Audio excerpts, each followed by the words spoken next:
Au XIIIe siècle, le roi Richard régnait sur l'Angleterre.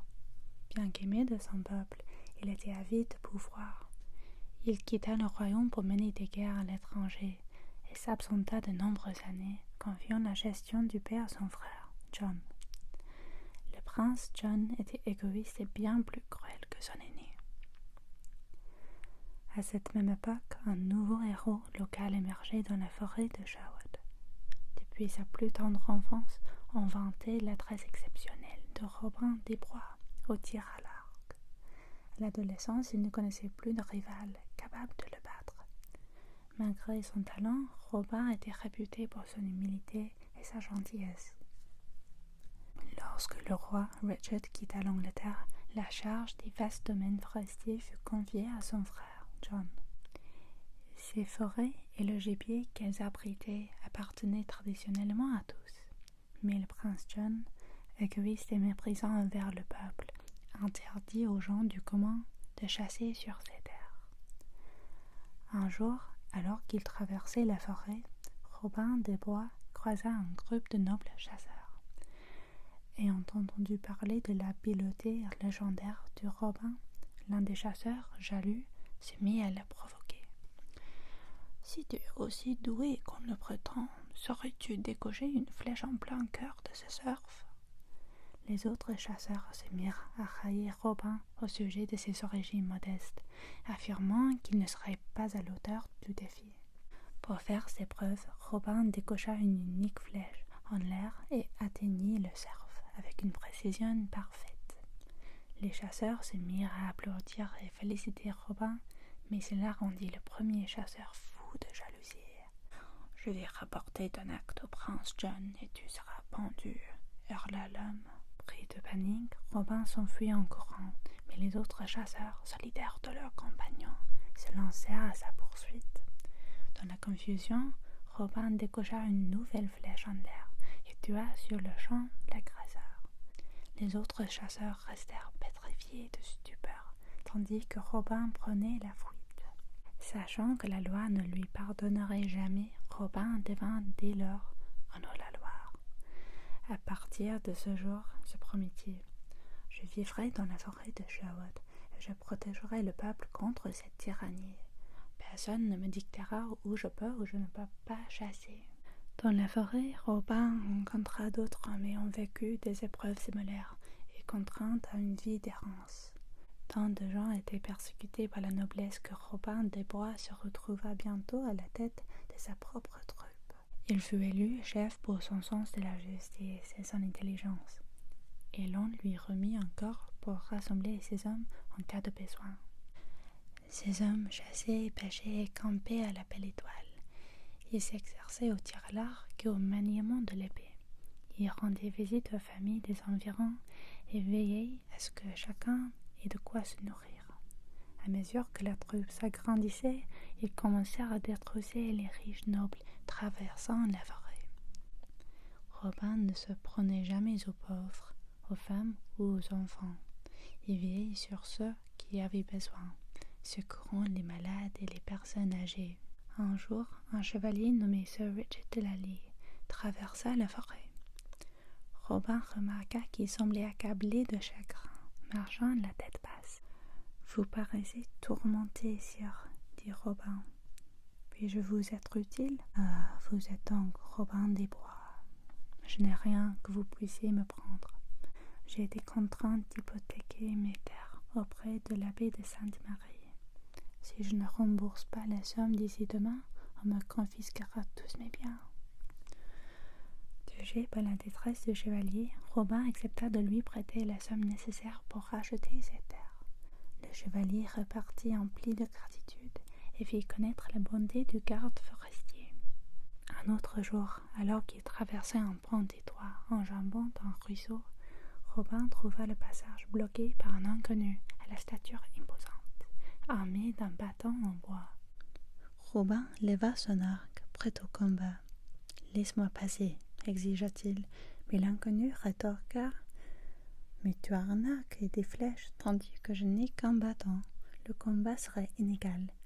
Tu es un lâche. » Robin cassa une petite branche d'un arbre voisin et répondit: Je ne suis pas un lâche, voyons qui l'emportera. En quelques secondes, le grand inconnu asséna un coup sur la tête de Robin et le fit tomber à l'eau. Réalisant bien vite que Robin ne savait pas nager, il le tira hors de l'eau, pris de remords. Les deux hommes rirent de cette mésaventure cocasse et devinrent aussitôt les meilleurs amis du monde. L'homme était ironiquement surnommé Petit John, en raison de sa taille gigantesque. Robin discuta longuement avec Petit John et lui parla de la femme qu'il avait toujours aimée, prénommée Marianne. Il ne l'avait pas vue depuis plusieurs années, depuis l'époque précédente de son bannissement. Une nuit, un jeune homme surgit dans la forêt et mit Robin des bois au défi de se battre à l'épée. Intrigué par ce défi, Robin voulut savoir à qui il avait affaire. Toujours avide de nouveaux défis, il accepta le duel.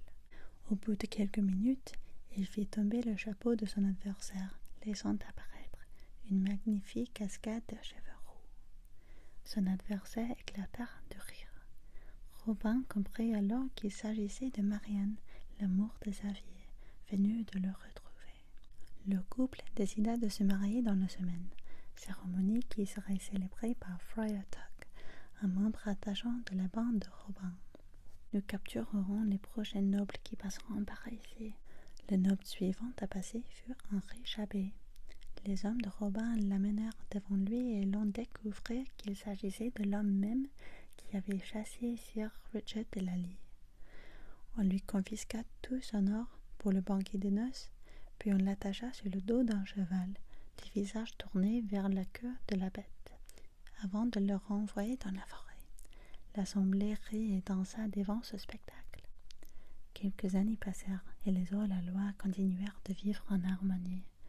Le roi Richard revint en Angleterre et fit emprisonner le prince John pour sa trahison et sa tyrannie durant son absence. Le peuple put à nouveau chasser dans les forêts royales et pêcher dans leurs eaux. Un jour, un vieil homme tomba sur Robin et ses hommes. Il semblait être un chevalier ou un noble à la retraite, mais son allure ne présentait aucune menace.